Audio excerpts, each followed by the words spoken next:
Japan మాంత్రికుడు టక్రా. మొదటి భాగం కథ వినని వారు కింద డిస్క్రిప్షన్ బాక్స్లో ఇచ్చిన లింక్ని క్లిక్ చేసి వినొచ్చు. ఇంకా కథలోకి వెళ్ళిపోదాం. గ్రామాధికారి మనుషులు స్పృహ తప్పి ఉన్న సుకాంగో శరీరాన్ని గుర్రం మీద వేసుకుని వెళ్లి గ్రామపు చివర ఉన్న శ్మశానాన్ మధ్యలో పడవేసి వచ్చేశారు. అప్పటికి సరిగ్గా అర్ధరాత్రి సమయం దాటింది. ఆ శ్మశానంలో ఒక చెట్టు మీద ఒక ఆడ మగ పిశాచాలు రెండూ కాపురం ఉంటున్నాయి. అవి దేశం మీద అక్కడక్కడా తిరిగి అర్ధరాత్రి సమయం దాటటంతో అప్పుడే తమ నివాసమైన శ్మశానంలోని చెట్టు మీదకి తిరిగి వచ్చాయి. అవి ఉల్లాసంగా కబుర్లు చెప్పుకుంటున్న సమయంలో సుకాంగో శరీరాన్ని అక్కడే పడవేసి వెళ్లిపోయారు గ్రామాధికారి మనుషులు. అదిగో చూడు, మళ్ళీ ఎవడో చచ్చి పిశాచం అయి రాబోతున్నట్టున్నాడు అంటూ తాము కూర్చొని ఉన్న చెట్టుకు కిందుగా కొంచెం దూరంలో చలనం లేకుండా పడి ఉన్న సుకాంగో శరీరాన్ని చూపిస్తూ చెప్పింది మగ పిశాచం. ఆడపిశాచం కళ్లను చికిలించి సుకాంగో శరీరం కేసి పరీక్షగా చూసి, నీ బుద్ధి బొత్తిగా మందగించిపోతున్నట్టుంది. చచ్చినవాడైతే అలా ఒట్టినే పడవేసి ఎందుకు పోతారు? ఎవరో చావగొట్టి పూడ్చటం కూడా దండగా అనుకొని పారేసి ఉంటారు అంది ఆడపిశాచం. పాపం అనాథ పిశాచం అన్నమాట అంది సానుభూతిగా మగ పిశాచం. శవం కాదురా మగడా అంటే వినవేం? వెళ్ళి చూడు, వాడింకా బతికే ఉన్నట్టే ఉంది అంటూ కసురుకుంది ఆడపిశాచం. మగపిశాచం రివ్వున గాల్లో ఎగురుకుంటూ పోయి సుకాంగో చుట్టూ ఒకసారి తిరిగి కిందకు దిగి అతని గుండెల మీద చెవి ఆనించి ఆడపిశాచం చెప్పినట్టు అతడింకా బతికి ఉన్నట్టే తెలుసుకుని మళ్లీ చెట్టు దగ్గరికి తిరిగి వచ్చింది. ఏం, ఇంకా బతికే ఉన్నాడు కదూ అని అడిగింది. అవును, బతికే ఉన్నాడు, కాని కొన ఊపిరితో ఉన్నట్టున్నాడు. ఇప్పుడో ఇంకాసేపట్లోనో చావటం మాత్రం ఖాయం అంది మగ పిశాచం. ఇక్కడే చచ్చాడంటే వీడు పిశాచం అయ్యి ఈ శ్మశానంలోనే చోటు కోసం వెతుక్కోవడం మటుకు ఖాయం. ఇప్పుడున్న పాత పిశాచాలకే చోటు చాలక ఉక్కిరి బిక్కిరి కిక్కిరైపోయి ఉన్నారు. వీడు కూడా దాపరించాడంటే కాస్త విశాలంగా ఉన్న మన చెట్టు మీద చోటు కోసం గొడవ చేయక మానడు. అసలే మిగిలిన పిశాచాలతో గొడవ పెట్టుకుని మరీ ఈ చెట్టును సొంతం చేసుకున్నాం అంటూ ఇంకా ఏదో చెప్పబోయేంతలో మగపిశాచం విసుగ్గా బుర్రగూక్కుని, ఇంతకు నువ్వు చెప్పబోయేదేమిటి? నన్నేం చేయమంటావ్ అని అడిగింది ఆడపిశాచాన్ని. అయ్యో రాత, ఆ మాత్రం తెలియదటయ్యా? అది కూడా నేనే చెప్పాలన్నమాట. అయితే విను, వీడెవడో ఇక్కడే గుటుక్కుమనక ముందే తెల్లవారేలోగా వీణ్ణి మోసుకుపోయి ఎక్కడైనా దూరంగా పారేసి వద్దాం అని చెప్పింది ఆడపిశాచం. భలే బ్రహ్మాండమైన ఆలోచన వచ్చింది అంటూ ఆడపిశాచాన్ని మెచ్చుకోలుగా చూస్తూ చప్పట్లు చరిచింది మగపిశాచం. నీ బోడి పొగడ్తలెవడికి కావాలి కాని ముందు పని కాని పద అంటూ రివ్వున గాల్లో ఎగురుతూ సుకాంగో శరీరం కేసిపోయింది ఆడపిశాచం. దాన్ని అనుసరించింది మగపిశాచం. పిశాచాలు రెండూ సుకాంగో శరీరాన్ని భుజాల మీద మోసుకుంటూ గాల్లోకి ఎగిరి ప్రయాణించసాగాయి. అంతలో వేకువజాము కావచ్చింది. ఆ సమయంలో సుకాంగో శరీరాన్ని మోస్తున్న పిశాచాలు రెండు జపాన్ దేశానికి ఉత్తరం గల మిజాకో లోయ పైన ఎగురుతూ ప్రయాణిస్తున్నాయి. వేకువజాము కావస్తున్నట్లు గ్రహించిన ఆడపిశాచం, అమ్మయ్యో, తెల్లవారే వేళయింది, వీణ్ణి ఇక మోసింది చాలు కాని కింద కనిపించే లోయలో పారేసిపోదాం అంటూ చెప్పింది ఆడపిశాచం. ఆ తర్వాత ఆ రెండు పిశాచాలు కలిపి సుకాంగో శరీరాన్ని మిజాకీ లోయల్లోకి విసిరేసి వాటి స్థావరం కేసి ఎగురుతూ పోయాయి. అలా విసిరివేయబడిన సుకాంగో లోయలోని ఒక చిన్న నీటి గుంటలో పడ్డాడు. బాగా తెల్లవారేసరికి స్పృహ తెలిసి కళ్ళు తెరిచాడు సుకాంగో. తను అక్కడికి ఎలా వచ్చాడో అర్థం కాలేదు. తల అంతా విపరీతమైన నొప్పితో బాధపెడుతుంది. పిశాచాలు విసరగా అతడు సరాసరి నీటిగుంటలో వచ్చి పడటం వల్ల శరీరం మీద పెద్ద గాయాలేమీ కాలేదు. అదే ఏ బండరాయి మీదో పడి ఉన్నట్లయితే అతని శరీరం తునాతునకలై ఉండేదే. ఓపిక కూడకట్టుకుని లేచి నీటిగుంట పైకి వచ్చాడు. ప్రాణం కడబట్టిపోతున్నంతగా బాధపెడుతోంది శరీరమంతా. ఎంత ఆలోచించినా తను లినీ సుందరితో సహా సత్రంగదిలో పడుకొని నిద్రపోవటం తప్ప మిగిలిన విషయాలేమీ అతడి ఊహకు అందటం లేదు. లినీ సుందరి ఏమైంది? టోమీ ఎక్కడ ఉన్నాడు? తనెలా ఇక్కడికి వచ్చాడు? ఒక్క విషయానికి కూడా సమాధానం తోచలేదు అతనికి. కాసేపు నీటిగుంట ఒడ్డున కూర్చొని ఏదో జ్ఞాపకం రావటంతో తన వేలికి ఉన్న మంత్రపు ఉంగరం గీసి చూసుకున్నాడు. కాని అతని వేలికి ఉండవలసిన మంత్రపు ఉంగరం లేదు. దుస్తుల మాటున వెతికాడు. వింత సూక్ష్మ బాణం మాత్రం పెట్టిన చోట పెట్టినట్లు భద్రంగానే ఉన్నది. కాసేపు విశ్రాంతిగా కూర్చున్న తర్వాత నెమ్మదిగా లేచి అడుగులు భారంగా వేసుకుంటూ ఆ లోయలో కొంత దూరం నడిచి ఇక నడిచే ఓపిక లేక ఒక బండరాతి మీద కూర్చుండిపోయాడు. దాహంతో నాలుక పిడచకట్టుకు పోతుండగా నీటికోసం చుట్టూ చూశాడు. అతడు కూర్చున్న చోటికి కొంత దూరంలో కొన్ని బండరాళ్ల మధ్య ఎవరో ఏర్పాటు చేసినట్టు ఒక నీటి గుంట కనిపించింది. ఆ గుంటను సమీపించి చూసేసరికి ఆ గుంటలోని నీరు చాలా స్వచ్ఛంగా ఉన్నట్టు కనిపించింది. చేతిని ఆ నీటిలో ముంచి నుదుటి మీద కడగట్టిన రక్తాన్ని తుడుచుకున్నాడు. ఆ నీటి స్పర్శ తగిలిన మరుక్షణంలో అతని తలపైన తగిలిన బలమైన గాయాలు మంత్రించినట్టుగా అదృశ్యమయ్యి శరీరంలోని కొత్త శక్తి ఏదో చోటు చేసుకున్నట్టయింది. నూతనోత్సాహం పుట్టుకొచ్చింది. ఆశ్చర్యచకితుడవుతూ ఆ గుంటలో నీటిని కడుపు నిండా తాగాడు. ఆ నీరు మధుర పానీయాల రుచిని తలదన్నేంత మధురంగా ఉన్నది. సంభ్రమాశ్చర్యాలతో వెనుదిరిగిన సుకాంగో తన ఎదురుగా మందహాసం చేస్తూ ఒక నడివయస్కుడు నిలబడి ఉండటం చూసి మరింతగా ఆశ్చర్యపోయాడు. ఆ నడివయస్కుడు ముఖంలో ఒక విధమైన వింత తేజస్సు కొట్టవచ్చినట్టు కనిపిస్తోంది. అక్కడక్కడ తెల్లబడినటువంటి తెల్లటి గెడ్డం, విశాలమైన పాలభాగం, నెత్తిన ముడివేసి కట్టబడి ఉన్న శిరోజాలు, మొలచుట్టూ ధరించి ఉన్న లేడి చర్మం, మెడలో పూసలదండ చూడగానే ఎవరో మహానుభావుడనిపించి పూజ్యభావం కల్పించే విధంగా ఉన్నాడు. సుకాంగో ఆ నడివయస్కునికి వినయంగా చేతులు జోడించి, స్వామీ, తమరెవరు? ఇదే ప్రాంతం. దురదృష్టవశాత్తు నేనెలా ఇక్కడికొచ్చి పడ్డాను?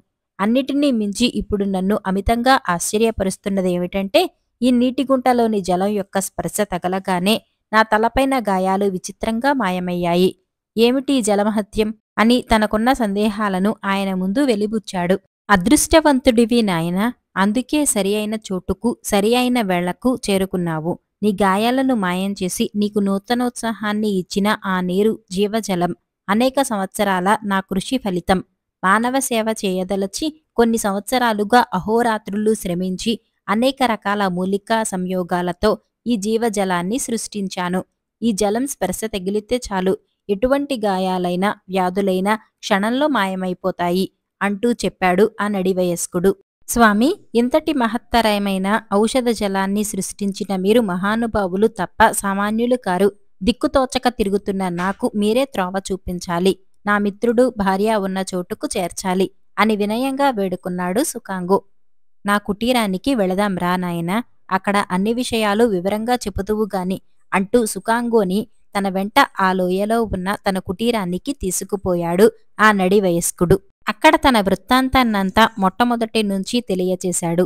సుకాంగో చెప్పిన అతడి వృత్తాంతం అంతా వింటూనే అతడు జపాన్ రాజదంపతుల కుమారుడని తెలిసి పరమానంద భరితుడవుతూ శూన్యంలోకి చూసి చేతులు చాపి, గురుదేవా, దైవ సంకల్పం ఎప్పుడు ఎలా ఉంటుందో తెలుసుకోవటం మన తరం కాదు అని మీరు చెప్పిన మాటలు అక్షరాలా ఈ క్షణాన యథార్థమైంది అంటూ తనలో తనే మాట్లాడుకుంటున్న అతనికేసి వింతగా చూశాడు సుకాంగో.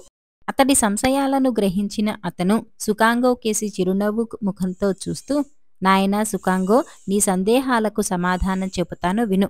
నేను షేజు యతీంద్రుని ప్రియ శిష్యుణ్ణి. నా పేరు జొనోవో. ఆయన ప్రసాదించిన దివ్య సంతాన ఫలం వలననే నీవు జపాన్ రాజదంపతులకు కుమారునిగా జన్మించావు. అయితే దివ్యఫలం యొక్క వికృత రూపాన్ని చూసి నీ తల్లి అసహించుకొని చేజార్చిన ఫలితంగా ఆ దోషం నీకు తగిలి యవ్వనవంతుడువు కాగానే వికృత రూపుడవయ్యావు. మా గురుదేవులైన షేజు యతీంద్రులు బ్రతికి ఉన్నంత కాలము నీకు అంటిన దోషాన్ని తొలగించటానికి ఆ దివ్యఫలం ప్రసాదించిన దేవతని వేడుకునేవారు. కాని ఆయన జీవితకాలంలో ఆ దేవతను ప్రసన్నం చేసుకోలేకపోయారు. ఆయన పరలోక ప్రాప్తి పొందుతూ ఎలాగైనా రాజదంపతుల కుమారుడికి వికృత రూపం పోగొట్టమని నాతో చెప్పి మరణించారు. ఆయన ఆదేశానుసారం నేను నియమనిష్టలతో ఆ దేవతను ఉపాసించి ప్రసన్నం చేసుకుని నీకు అంటిన దోషాన్ని తొలగించే దివ్య సౌందర్య గుళికలను సాధించాను అంటూ చేతిని గాల్లోకి చాపి కళ్ళు మూసుకుని ఏదో మంత్రం జపించాడు. మరుక్షణంలో బంగారు రంగులో ఉన్న ఒక గుళిక ఆయన చేతిలో ప్రత్యక్షమైంది. నాయనా సుకాంగో, ఈ సౌందర్య గుళికను నేనే స్వయంగా వచ్చి మీ తండ్రి గారికి అందచేద్దామనుకున్నాను. కాని విధివశాన నువ్వే ఇక్కడికి రాగలిగావు. నా చేతుల మీదగానే నీకు అంటిన దోషాన్ని తొలగిస్తాను. ఈ క్షణం నుంచి నువ్వు గొప్ప సౌందర్యవంతుడివై అవుతావు. అందచందాలలో నీకు సాటి రాగలవారు ఈ ప్రపంచంలో ఎవ్వరూ ఉండరు అంటూ తన చేతిలోని గుళికను సుకాంగోకి అందించాడు జొనోవో యతీంద్రుడు. జొనోవో యతీంద్రుని మాటలు వింటూనే పరమానంద భరితుడవుతూ యతీంద్రుడి ఇచ్చిన సౌందర్య గుళికను అందుకుని యతీంద్రుని పాదాలకు నమస్కరించి గుళికను కళ్లకు అద్దుకుని మింగాడు సుకాంగో. మరుక్షణంలో అతని రూపం విచిత్రంగా మారిపోయింది. వికృత రూపం పోయి అత్యంత సౌందర్యంతో ప్రకాశించాడు. సుకాంగో తన ముఖాన్ని తడిమి చూసుకున్నాడు. ఇది వరకు ముఖం మీద ఉండే నల్లటి బొప్పులు లేవు.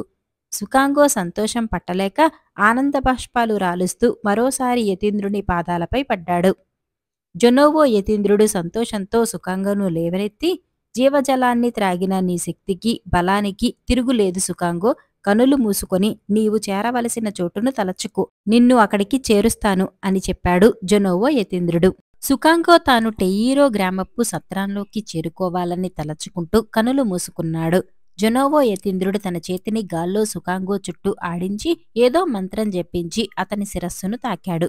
మరుక్షణంలో జొనోవో యతీంద్రుని కుటీరంలో నుండి అదృశ్యమైపోయాడు. ఇక్కడ గ్రామాధికారి లెనీ సుందరిని టోమ్మీని బంధించి తీసుకువెళ్లి ఇద్దరినీ చెరొక గదిలోకి నెట్టించి తలుపులు మూయించాడు. అంతరాత్రి సమయంలో ఆ సుందరితో ముచ్చటించటం కంటే తెల్లవారిన తర్వాత చక్కగా ముస్తాబై చూడపోవటం మంచిదనుకున్నాడు. అయితే సుకాంగో నుంచి తీసుకున్న ఉంగరం మంత్రపు ఉంగరం అని మాత్రం తెలుసు కాని దాని మహిమ ఏమిటో, దాన్ని ఏ విధంగా ఉపయోగించాలో తెలియలేదు. ఆ విషయమై టోమీని చిత్రహింసలు పెట్టి ఆ మంత్రపు ఉంగరం మహిమ ఏమిటో చెప్పమని అడిగాడు. చావగొడుతున్నా భరించాడు కాని ఆ మంత్రపు ఉంగరం మహిమను చెప్పలేదు టోమీ. వాడి వలన విషయం రాబట్టటం కష్టమని గ్రహించాడు గ్రామాధికారి. తెల్లవారగానే లెనీ సుందరిని బంధించిన గదిలోకి వచ్చాడు. కాని ఆ గదిలో లెనీ సుందరికి బదులుగా నల్లకోతి ఒకటి దర్శనం ఇచ్చింది. గదిలో అందమైన సుందరి మారుగా నల్లకోతి కనిపించేసరికి విస్తుపోయాడు గ్రామాధికారి. కోతి కొరకొరా చూస్తూ గ్రామాధికారి మీద పడి రక్కబోయింది. గ్రామాధికారి దానికి అందకుండా తప్పించుకుని ఆ గదిలో ఉన్న ఒక దుడ్డు కర్రను తీసుకుని నల్లకోతి మీదికి రాకుండా బెదిరిస్తూ, నీ కోతి వేషాలు నా దగ్గర కాదు. కోతిగా రూపం పొంది నన్ను మోసం చేయాలనుకుంటున్నావేమో. నువ్వు కొక్కిరాయిగా మారినా నిన్ను వదిలేది లేదు. నీ ఆట ఎలా కట్టించాలో నాకు బాగా తెలుసు. టక్రా మాంత్రికుడితో చెప్పి నువ్వీ కోతివేషాలు వేయకుండా చేయగలను అంటూ కోపంగా అరిచి తలుపులు మూసేసి బయటకు వచ్చేశాడు గ్రామాధికారి. టక్రా మాంత్రికుడు పేరు వింటూనే కోతి అతని వంక అదోలా చూసి ఏదో ఆలోచనలో పడింది. అంతలోనే ఆ దుర్మార్గులు సుకాంగోని చంపేశారన్న విషయం గుర్తుకు వచ్చి దుఃఖం ముంచుకొచ్చి కంటనీరు పెట్టుకుంది నల్లకోతి రూపంలో ఉన్న లెనీ సుందరి. ఆసరికే జొనోవో కుటీరంలో అదృశ్యమయ్యి సత్రం గదిలో ప్రత్యక్షమైన సుకాంగో సత్రంలో ఆ రోజు రాత్రి జరిగిన దానికి గ్రామాధికారే కారణం అని రహస్యంగా విచారించి గ్రామాధికారి ఇంటికి చేరుకున్నాడు. అంతకు ముందు వికృత రూపుడిగా ఉండి ఇప్పుడు అద్భుత సౌందర్యవంతుడైన సుకాంగోని ఎవరూ గుర్తించలేదు. అతడు గ్రామాధికారి ఇంటికి వచ్చేసరికి గ్రామాధికారి బయటకు వచ్చి ఎటో బయలుదేరబోతూ కనిపించాడు. అయ్యా, మహానుభావుడు గొప్పవారు అయిన గ్రామాధికారు గారు లోపల ఉన్నారా అని గ్రామాధికారినే అడిగాడు సుకాంగో. ఎవడో ముక్కు ముఖం తెలియనివాడు తనను అలా పొగిడేసరికి గ్రామాధికారి పొంగిపోయి, నువ్వు అంటున్న ఆ గొప్పవాణ్ణి నేనే, మహానుభావుణ్ణి నేనే. నువ్వెవరు, నీకేం కావాలి అని అడిగాడు గ్రామాధికారి. అయ్యా, నేను విదేశీ వర్తకుణ్ణి. నా దగ్గరున్న వజ్రాలను గురించి మీతో కొన్ని విషయాలు మాట్లాడాలి. దయుంచి లోపలికి వెళదామా అని అడిగాడు. వజ్రాల పేరు వింటూనే గ్రామాధికారి ముఖం సంతోషంతో విప్పారింది. అతన్ని లోపలికి తీసుకుపోయి అసలు విషయం ఏమిటో తెలుసుకుని వీలైతే వజ్రాలను కాజేయాలని అప్పటికప్పుడే దురాలోచన చేశాడు. సుకాంగోని వెంట పెట్టుకుని లోపలికి వెళ్లాడు. ఆ ఇంట్లో గ్రామాధికారి మనుషులు 2 గదుల ముందర కాపలా ఉండటం గమనించాడు. అయ్యా, నేను చెప్పేది పరమరహస్యం. దయ ఉంచి వీళ్ళందర్నీ కొద్ది క్షణాల పాటు బయటకు పంపండి అని అడిగాడు సుకాంగో. గ్రామాధికారి చెప్పటంతో ఆ గదుల ముందర కాపలా ఉన్న మనుషులు బయటకు వెళ్లిపోయారు. వాళ్లు బయటకు వెళ్లగానే తలుపులు మూసి వచ్చి, ఇప్పుడు నిర్భయంగా చెప్పు, వజ్రాలంటున్నావేమిటి? అవి నీ దగ్గర ఎన్ని ఉన్నాయి? నాకు చూపించు అంటూ అడిగాడు గ్రామాధికారి. గ్రామాధికారి అలా అడుగుతూ తనకెదురుగా ఉన్న ఆసనం మీద కూర్చోగానే సుకాంగో చెంగున లేచి తన మొలలో నుంచి పిడిబాకు తీసి మెరుపు వేగంతో గ్రామాధికారిని సమీపించి అతని జుత్తును అందిపుచ్చుకుని పిడిబాకును అతని కంఠం మీద ఆనిస్తూ, వజ్రాల మాట అటుంచు. ముందు నేను అడిగిందానికి సమాధానం చెప్పకపోయావంటే ఈ పిడిబాకు నీ గొంతులో దిగబడిపోతుంది. తన చేతిలో ఉన్న అతని జుత్తు ఒకసారి గుంజాడు. ఈ హఠాత్ పరిణామానికి విభ్రాంతుడైన గ్రామాధికారి గొంతు మీదున్న పిడిబాకు పదునైన మొనను చూస్తూనే భయంతో వణికిపోతూ, ఎవరు నువ్వు? ఏమిటి దౌర్జన్యం? నేనెవరో తెలిసే ఇలాంటి సాహసం చేస్తున్నావా? అసలు నువ్వెవరు? నువ్వడగబోయేదేమిటి? అన్నాడు గ్రామాధికారి. నువ్వు చచ్చు గ్రామాధికారివని నాకు బాగా తెలుసు. కాని నేనెవరైంది తెలిస్తే గుండాగి చస్తావు. అయినా అడిగావు గనుక చెబుతున్నాను విను. నువ్వు రాత్రి సత్రంలో దొంగచాటుగా తల పగలకొట్టి చచ్చిపోయాననుకొని పారేశావే ఆ యువకుణ్ణి. ఇప్పుడు చెప్పు, రాత్రి నువ్వు బంధించుకొచ్చిన ఆ యువకుణ్ణి, యువతిని ఎక్కడ దాచావు? చెప్పకపోతే నువ్వు ఇప్పుడే చావటం ఖాయం. నా ఉంగరం ఎక్కడుంది? అని పిడిబాకు మొనతో అతని కంఠం మీద గుచ్చుతూ అడిగాడు. సుకాంగో చెప్పిన మాటలు వింటూనే అదిరిపడ్డాడు గ్రామాధికారి. నన్ను చంపకు. నువ్వు అడుగుతున్న ఆ యువకుడు, ఆ కోతి ఆ గదుల్లో ఉన్నారు. ఇక నీ ఉంగరం అంటావా? ఇదిగో అంటూ ప్రాణభయంతో వణికిపోతున్న గ్రామాధికారి తన వేలుకున్న ఉంగరాన్ని తీసి ఇస్తూ అక్కడ నల్లకోతిని, టోమీని బంధించి ఉంచిన గదులకేసి చూపించాడు. సుకాంగో గ్రామాధికారిని వదిలేసి ఆ గది తలుపులు తెరిచి టోమీ కట్లు విప్పి విడిపించాడు. ఆ నల్లకోతి సుందరి టోమీ తమను కాపాడవచ్చిన ఆ అద్భుత సౌందర్యవంతుడు ఎవరా అన్నట్టు ఆశ్చర్యంగా చూడసాగారు అతని వంక. సుకాంగో చిరునవ్వు నవ్వుతూ తనే సుకాంగో అన్న సంగతి వారికి తెలియచేశాడు. నల్లకోతి రూపంలో ఉన్న లినీ సుందరి ఆ సుందరాకారుడు తన భర్తే అని తెలియగానే ఆనందంతో ఎగురుతూ గంతులు వేయసాగింది. ఆశ్చర్యంతో తలమునకలవుతున్న టోమీ కేసి చూసి, నీ సందేహాలన్నిటికీ తర్వాత సమాధానాలు చెబుతాను. ముందు ఇక్కడ్నుంచి బయటపడదాం అంటూ అక్కడ్నుంచి బయలుదేరబోయాడు. ఈలోగా గ్రామాధికారి తలుపులు తెరిచి వెలుపల ఉన్న తన మనుషుల్ని 10 మందిని లోపలికి పంపించాడు వాళ్ళని చంపమని. టోమీ కోపంతో వాళ్ల పైకి ఉరకబోయేంతలో సుకాంగో అతన్ని వారించి దుడ్డుకర్రలతో తమ పైన విరుచుకుపడబోతున్న వారి మీదకి తన దుస్తుల్లో భద్రపరిచి ఉంచిన వింత బాణాన్ని బయటకు తీసి వారి మీదకి ప్రయోగించాడు. ఆ వింత బాణం అతని చేతి నుంచి జారుతూనే పెద్ద శూలంగా మారి దుడ్డుకర్రలు పుచ్చుకున్న వారిని ఒక్కొక్కరినే పొడవటం ప్రారంభించింది. అది చూసిన గ్రామాధికారి వెలుపల ఉన్న గుర్రాలలో ఒకదాన్నెక్కి పారిపోవటం ప్రారంభించాడు.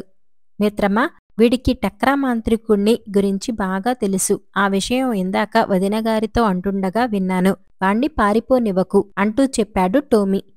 నువ్వు మీ వదినగారిని తీసుకుని వెనుకరా, నేను ఆ గ్రామాధికారిని వెంబడిస్తాను అని ఒక అంగలో ఇంట్లోంచి బయటపడి అక్కడున్న గుర్రాలలో ఒకదాన్ని అధిరోహించి గ్రామాధికారి పారిపోతున్న దిక్కుగా పరుగులు తీయించాడు. 4 వీధులు దాటగానే కొంత దూరంలో దౌడు తీస్తున్న గ్రామాధికారి గుర్రం కనిపించింది. సుకాంగో తన గుర్రాన్ని ఆ దిశగా పరుగు తీయించి గ్రామపు పొలిమేరలు సమీపించేసరికి అతన్ని చేరుకుని తన గుర్రం మీద నుంచి అతని గుర్రం మీదకి ఎగిరి దూకి అతనితో పాటుగా కింద పడ్డాడు. కింద పడ్డ గ్రామాధికారి జుత్తు పట్టుకుని పైకి లేవనెత్తాడు. నన్ను చంపకు. నీ వాళ్లని, నీ ఉంగరాన్ని నీకు ఇచ్చేశానుగా. నన్ను ప్రాణాలతో వదిలేయ్ అని భయంతో గజగజ వణికిపోతూ అన్నాడు గ్రామాధికారి. టక్రా మాంత్రికుడుండేది ఎక్కడో చెప్పినట్లయితే నిన్ను తప్పకుండా వదిలేస్తాను అంటూ అడిగాడు సుకాంగో. టక్రా మాంత్రికుడి గురించి చెప్పమంటూ అడగటంతోనే గ్రామాధికారి అదిరిపడ్డాడు. నా స్థావరం గురించి ఎక్కడైనా ఎవరితోనైనా చెప్పావంటే నిన్ను కుక్కనో పిల్లిగానో మార్చేస్తాను జాగ్రత్త అంటూ ఒకప్పుడు టక్రా మాంత్రికుడు చేసిన హెచ్చరిక అతడికి ఆ సమయంలో గుర్తుకు వచ్చింది. ముందు నొయ్యి వెనుక గొయ్యి అన్నట్టు తయారైంది అతడి పరిస్థితి. ఎలాగో గొంతు పెగల్చుకుని, ఆ టక్రా మాంత్రికుడెవరో నాకు తెలియదు అన్నాడు గ్రామాధికారి. అదే సమయంలో గ్రామాధికారి మనుషులందర్నీ చంపేసిన వింత బాణం గాల్లో రివ్వున ఎగురుతూ వచ్చి సుకాంగో చేతికి రాగానే మామూలు సూక్ష్మ బాణంగా మారిపోయింది. దాన్ని గ్రామాధికారికి చూపిస్తూ, దీని సంగతి నీకు బాగా తెలుసనుకుంటాను. ఇది నీ ఇంటి దగ్గర మనుషులు ప్రాణాలను తీసి ఇప్పుడే తిరిగి వచ్చిందని నేను వేరే చెప్పనవసరం లేదు. నేను చంపమన్న మరుక్షణంలో ఇది నీ గుండెల్లో దిగబడిపోవటం ఖాయం. అందువల్ల నీకు ఆ టక్రా మాంత్రికుడి రహస్యం ముఖ్యమో నీ ప్రాణాలు ముఖ్యమో నువ్వే నిర్ణయించుకో అని చెప్పి వాడి జుత్తును వదిలేశాడు సుకాంగో. గ్రామాధికారికి ఆ వింత బాణం కేసి చూస్తూనే పై ప్రాణాలు పైనే ఎగిరిపోయాయి. ఆలస్యం చేసినట్టయితే సుకాంగో తన మీద ఆ వింత బాణాన్ని ప్రయోగించక మానడని గ్రహించి ఆ టక్రా మాంత్రికుడుండేది కుషరావ్ కొండల్లో వాడి అనుచరుడొకడు కియోటో గ్రామంలో దక్షిణపు వీధుల్లో ఉంటున్నాడు. వాడి పేరు క్రూజీ. నేను టక్రా మాంత్రికుణ్ణి కలుసుకోవాలనుకున్నప్పుడు ఈ క్రూజీని కలుసుకుంటాను.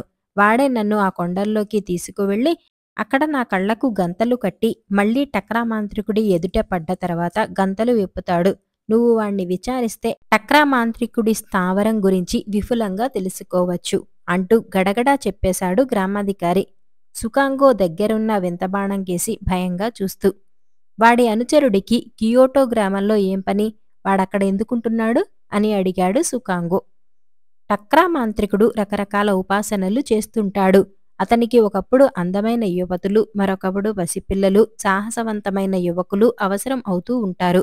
వాడి అనుచరుడు కియోటో గ్రామంలో ఉంటూ టక్రా మాంత్రికుడికి ఇవన్నీ సమకూరుస్తుంటాడు. ఆ అనుచరుడికి అనుచరుణ్ణి నేను కాబట్టి నేను అప్పుడప్పుడు టక్రా మాంత్రికుడి కొండగుహకు వెళుతుండేవాణ్ణి క్రూజీతో పాటు. ఇంతకు మించిన వివరాలు నాకు తెలియవు అని చెప్పాడు గ్రామాధికారి. అంతలో ఒక అశ్వం మీద నల్లకోతిని కూర్చోపెట్టుకుని అక్కడికి వచ్చాడు టోమీ. ఆ నల్లకోతి గ్రామాధికారిని చూస్తూనే కోపంతో అతడి మీదకు ఉరకబోయింది. సుకాంగో చిరునవ్వుతో ఆ నల్లకోతిని వారించి, టోమీ, ఈ గ్రామాధికారి గాడికి ఏం శిక్ష వెయ్యాలో నువ్వే ఆలోచించు అని చెప్పాడు. వీణ్ణి చీల్చినా పాపం లేదు, నన్ను చితక పొడిపించాడు వెధవ, వీడికి శిక్ష ముందే ఆలోచించి ఉంచాను అంటూ తన వెంట తెచ్చిన పొడుగాటి త్రాటితో ఆ గ్రామాధికారి కాళ్ళు చేతులు కట్టి బిగించి అక్కడున్న ఒక చెట్టుకు తలకిందుగా వేలాడకట్టి కింద పెద్ద పెద్ద బండరాళ్లు పోగు చేసి గుట్టగా ఉంచాడు. ఒరే గ్రామాధికారి గాడిద, గింజుకొని క్రింద పడ్డావంటే తల ముక్కలు ముక్కలుగా పగిలిపోతుంది, జాగ్రత్త అని హెచ్చరించాడు టోమీ. చెట్టు కొమ్మకు తలకిందులుగా వేలాడుతూ గింజుకుంటున్న గ్రామాధికారి టోమీ మాటలు వింటూనే కిందనున్న రాళ్లగుట్టకేసి చూసి గింజుకోవటం మానేశాడు. ఆ దృశ్యం చూసి సుకాంగో, నల్లకోతి పొట్ట చక్కలయ్యేటట్టు పగలబడి నవ్వటం ప్రారంభించారు. ఆ తర్వాత సుకాంగో టోమీనుద్దేశించి, మనం చీకటి పడేలోగా కియోటో గ్రామం చేరుకోవాలి, పదండి అన్నాడు గుర్రం ఎక్కి, నల్లకోతిని తన ముందర కూర్చోబెట్టుకుంటూ. చెట్టుకు తలకిందులుగా వేలాడుతున్న గ్రామాధికారిని అక్కడే వదిలేసి గుర్రాలను అధిరోహించి కియోటో గ్రామం వైపు దౌడు తీయించారు. మార్గం మధ్యలో తను సౌందర్యవంతుడుగా ఎలా మారింది అన్న విషయాన్ని వివరంగా చెప్పి నల్లకోతి, టోమీల సందేహాన్ని తీర్చాడు సుకాంగో. కియోటో గ్రామపు పొలిమేరల దగ్గరకొచ్చేసరికి చీకటి పడటంతో నల్లకోతి లినీ సుందరిగా మారిపోయింది. లినీ సుందరిని వెంట పెట్టుకుని గ్రామంలోకి వెళితే మళ్లీ ఏవైనా అవాంతరాలు ఎదురవుతాయనే ఉద్దేశంతో టోమీని, లినీ సుందరిని ఆ పొలిమేరల్లో ఒక చెట్టు కింద విశ్రాంతి తీసుకోమని తాను గ్రామంలోకి పోయి క్రూజీని కలుసుకుని ఎలాగైనా వాడి ద్వారా టక్రా మాంత్రికుడి రహస్యం రాబట్టి తిరిగి వస్తానని అశ్వం మీద బయలుదేరి వెళ్లాడు సుకాంగో. సుకాంగో కియోటో గ్రామంలో ప్రవేశించి ఆ గ్రామానికి దక్షిణపు వీధిలో ఉన్న క్రూజీ ఇంటికి వెళ్లాడు. క్రూజీ ఇంటి ముందు గుర్రాన్ని నిలబెట్టి తలుపులు తట్టేందుకని గుమ్మాన్ని సమీపించబోయాడు. అదే సమయంలో, దుర్మార్గుడా, పాపిష్టివాడా, నన్ను వదిలిపెట్టరా, నీ చిప్పమొహానికి సరసాలు కావాల్సొచ్చాయట్రా, అయ్యో ఈ చిప్పముఖం వాడి బారి నుంచి నన్ను రక్షించేవారు లేరా అన్న ఒక స్త్రీ కంఠం లోపల్నుంచి వినిపించింది సుకాంగోకి. టక్రా మాంత్రికుడి అనుచరుణ్ణి ఎదిరించేవాడు ఇంతవరకు ఈ కియోటో గ్రామంలో అడుగు పెట్టలేదు. మర్యాదగా నా మాట విను, లేదంటే టక్రా మాంత్రికుడికి అప్పగించేస్తాను నిన్ను అంటూ బెదిరిస్తూ ఒక యువతిని బలాత్కరించబోయాడు క్రూజీ. అదే సమయంలో క్రూజీ ఇంటి తలుపుల్ని ఒక్క తన్నుతో పడగొట్టి ఎగిరి ఇంట్లోకి దూకాడు సుకాంగో. భళ్ళున శబ్దం చేస్తూ తలుపులు విరిగిపడటం, అదే సమయంలో ఒక యువకుడు తన ఇంట్లో జొరబడటంతో క్రూజీ క్షణకాలం విస్తుపోయి చూస్తుండిపోయాడు. క్రూజీ సన్నగా, పొడుగ్గా, గాలివాటుకు ఎగిరిపోయేంత బలహీనంగా ఉన్నాడు. ఆ యువతి ఎవరో అంటున్నట్టుగా వాడివి గుంటకళ్ళు, గద్దముక్కు, చెప్పమొహమును. తేరుకున్న క్రూజీ కోపోద్రేకంతో ఊగిపోతూ, ఎవడ్రా నువ్వు? ఈ క్రూజీ మంత్రగాడి ఇంట్లో జొరబడి ప్రాణాలతో బ్రతికిపోగలననే అనుకుంటున్నావా అంటూ కళ్ళు మూసుకొని ఏదో మంత్రం చదివి చేతిని గాల్లో చూపాడు. ఒక దుడ్డుకర్ర అతడి చేతిలో ప్రత్యక్షమైంది. సుకాంగో తన వద్దనున్న వింతబాణాన్ని ప్రయోగించాలనుకున్నాడు. కాని అది కాస్త వాడి ప్రాణాలను తీసేసిందంటే ఆ తర్వాత టక్రా మాంత్రికుడి స్థావరం తెలుసుకుని మిసీ సుందరిని విడిపించటం కష్టమవుతుంది. అందుకని వింతబాణాన్ని ప్రయోగించే ఆలోచనను విరమించుకున్నాడు. ఈలోగా క్రూజీ దుడ్డుకర్రను 2 చేతులతో పట్టుకుని గాల్లోకి లేపి సుకాంగో తలపై మోదబోయాడు.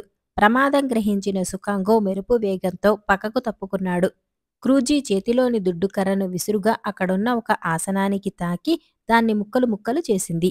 అదే సమయంలో పక్కకు తప్పుకున్న సుకాంగో ఎగిరి క్రూజీ నడుం మీద బలంగా తన్నాడు.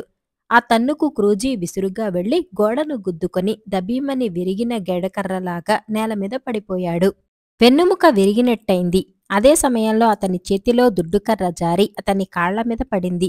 కాళ్ళు రెండూ విరిగినట్టయి బాధతో విలవిలలాడిపోతూ చచ్చాన్రోయ్ నాయనోయ్ అంటూ పెద్ద పెట్టున అరుస్తూ లేవలేక కూర్చున్న చోటనే కూలబడిపోయాడు క్రూజీ.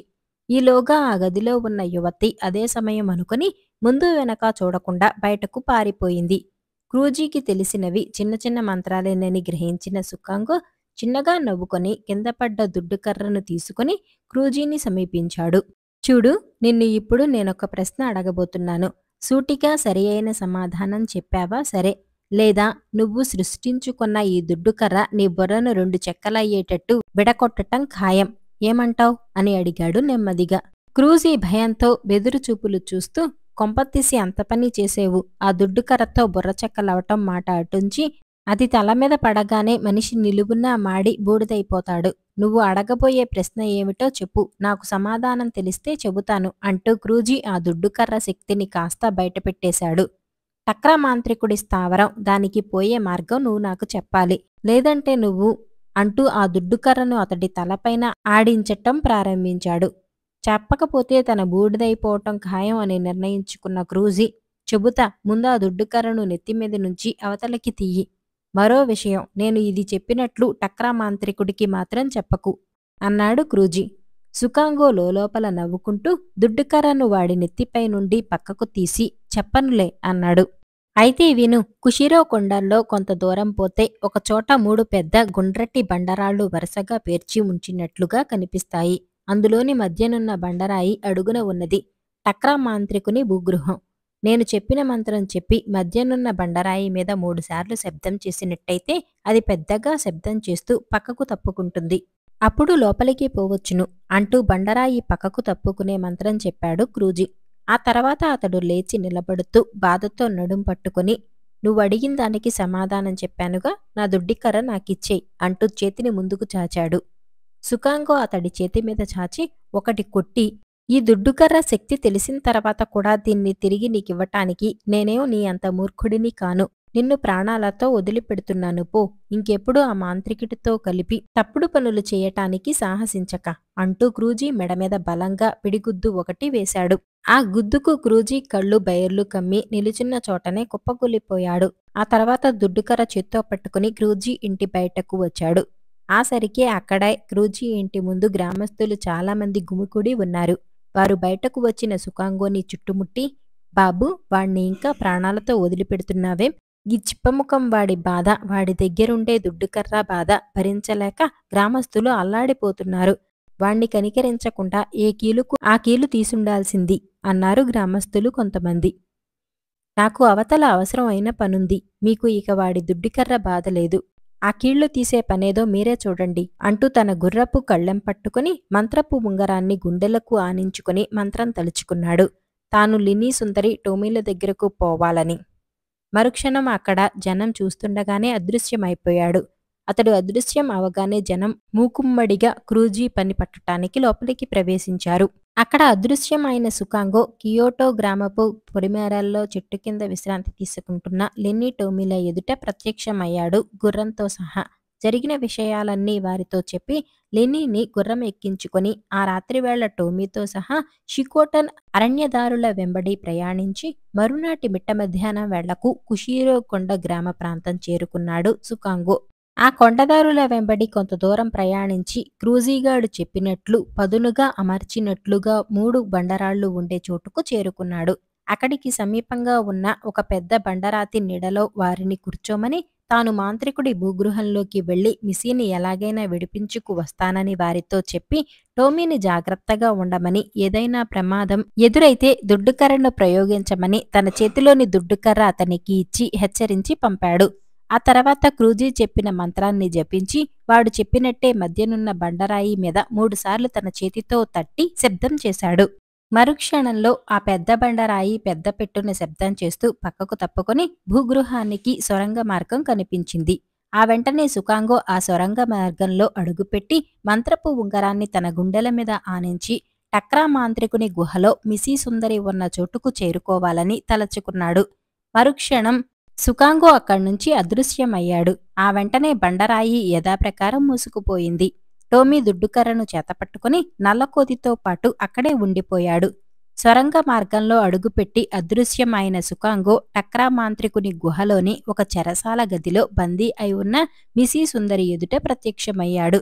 అది పగటివేళ కాబట్టి మిసీ సుందరి తన నిజరూపంతోనే ఉన్నది. తన ఎదుట ప్రత్యక్షమైన అద్భుత సుందరాకారుణ్ణి చూసి క్షణకాలం విస్తుపోయిన మిసీ సుందరి తేరుకొని, సుందరా, ఎవరు నువ్వు? మాయరూపంలో ఉన్న టక్రా మాంత్రికుడివి కాదు కదా అంటూ రెప్పలాడ్చకుండా సుకాంగో వంకే చూడసాగింది మిసీ సుందరి. మిసీ సుందరికి విషయాలన్నీ వివరంగా చెప్పి వింతబాణాన్ని మంత్రపు ఉంగరాన్ని చూపి ఆమెకు నమ్మకం కలిగించి, మిసీ సుందరి, నీ సోదరి లినీ సుందరి నల్లకోతి రూపంలో ఈ భూగృహం పైన కుషీరో కొండల ప్రాంతంలో నీకోసం ఎదురుచూస్తూ ఉంటుంది. ముందు మనం ఇక్కడ్నుంచి బయటపడాలి. నాతో సహా మీరిద్దరూ ఒకే నవా నదిలో మునిగినట్టయితే మీకు శాప విముక్తి కలుగుతుందని మీ అన్నలు చెప్పారు అన్నాడు సుకాంగో. అంతలోనే మిసీ సుందరికి ఎక్కడలేని సిగ్గు ముంచుకొచ్చింది. అయితే నన్ను మీరు వివాహం చేసుకుంటారన్నమాట అంది తల వంచుకొని. ఇక్కడ్నుంచి బయటపడిన తర్వాత జరగబోయేది అదే, ముందు నా చేయి పట్టుకు అంటూ ఆమె చేతిని పట్టుకుని మంత్రపు ఉంగరాన్ని గుండెలకు ఆనించి తాను మిసీ సుందరితో సహా భూగృహం పైభాగానికి చేరుకోవాలని తలచుకున్నాడు. ఆ వెంటనే మిసీ సుందరితో సహా అక్కడ్నుంచి అదృశ్యమైపోయాడు. అయితే ఆ చెరసాల వెలుపల ఒక రాతి స్తంభం మీద పురుగు రూపంలో ఉన్న టక్రా మాంత్రికుడు ఇదంతా విననే విన్నాడు. అంతకుముందే అతడు మిసీ సుందరికి తెల్లకొంగ రూపం పోగొట్టాలని తన మంత్రశక్తితో ఎన్నో మార్లు ప్రయత్నించాడు. కాని ఒకే నవా నది దేవత పెట్టిన శాపం ముందు వాడి మంత్రశక్తులు పనికిరాలేదు.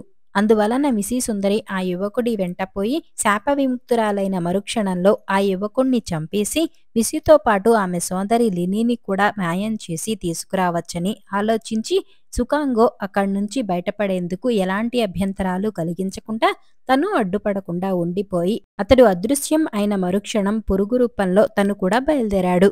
తను మిసీ సుందరిని విడిపించేందుకు వెళ్లే సమయంలో టక్రా మాంత్రికుడు లేకపోయినందుకు ఏ అవాంతరాలు లేకుండా తన కార్యం నెరవేరినందుకు సంతోషపడుతూ భూగృహం పైన 3 బండరాళ్లు ఉన్న కుషీరో కొండ దగ్గర ప్రత్యక్షమయ్యారు సుకాంగో, మిసీలు. తన సోదరి నల్లకోతి రూపంలో ఉన్న లినీని చూడగానే దుఃఖం ముంచుకొచ్చింది. ఒకరినొకరు కౌగలించుకుని సంతోషంతో ఆనంద బాష్పాలు రాల్చారు. సుకాంగో చిరునవ్వు నవ్వుతూ తన చేతిన ఉన్న మంత్రపు ఉంగరాన్ని తీసి మిసీ సుందరి వేలికి తగిలించి, సుందరి, నీ సోదరి లినీతో పాటుగా నిన్ను కూడా నా భార్యగా స్వీకరిస్తున్నాను అన్నాడు సుకాంగో. అతడలా ఉంగరాన్ని మిసీ వేలికి తగిలించగానే నల్లకోతి రూపంలో ఉన్న లినీ సుందరి నెత్తి నోరు బాదుకుంటూ గంతులు వేయటం ప్రారంభించింది. ఆమె కంగారు చూడగానే చప్పున స్ఫురణకు వచ్చింది. ఆ ఉంగరానికి శాపగ్రస్తులైన తమ చెల్లెళ్ల స్పర్శ తగలనీయవద్దంటూ దేవదూత కుమారులు చెప్పిన మాట. అయినా సుకాంగో గాబరా పడకుండా, మరేం పర్వాలేదు లెనీ, ఇక ఈ ఉంగరంతో మనకు అంతగా పని ఉండదు. అయినా ఈ ఉంగరం శక్తిని నమ్ముకొని నేనీ పనికి పూనుకోలేదు అంటూ లినీకి నచ్చచెప్పి ముందు మిసీని వెనుక లినీని కూర్చోపెట్టుకుని తన అశ్వాన్ని అధిరోహించి అక్కడ్నుంచి బయలుదేరాడు. అంతకు ముందే టోమీని మిసీ సుందరికి పరిచయం చేశాడు సుకాంగో. అతడు కూడా దుడ్డుకర్రను భుజాన వేసుకుని గుర్రాన్ని అధిరోహించి వారి వెంట బయలుదేరాడు. అలా వారు ఆ కొండదారుల వెంట చాలా దూరం ప్రయాణించి ఒకనాటు ఉదయపు వేళకు ఒకే నవా నది యువతల తీరానికి చేరుకున్నారు. అక్కడ తన నిజరూపంలో ఉన్న మిసీ తన తండ్రిని తలచుకుని అతడు తనకు ఇచ్చిన పగటిపూట నిజరూపం పొందే వరాన్ని ఉపసంహరించుకుని తెల్లకొంగగా మారిపోయింది. సుకాంగో తన భార్యలైన నల్లకోతి చేతిని తెల్లకొంగ రెక్కను పుచ్చుకొని వారితో సహా ఆ నదిలో ముమ్మారు మునిగారు.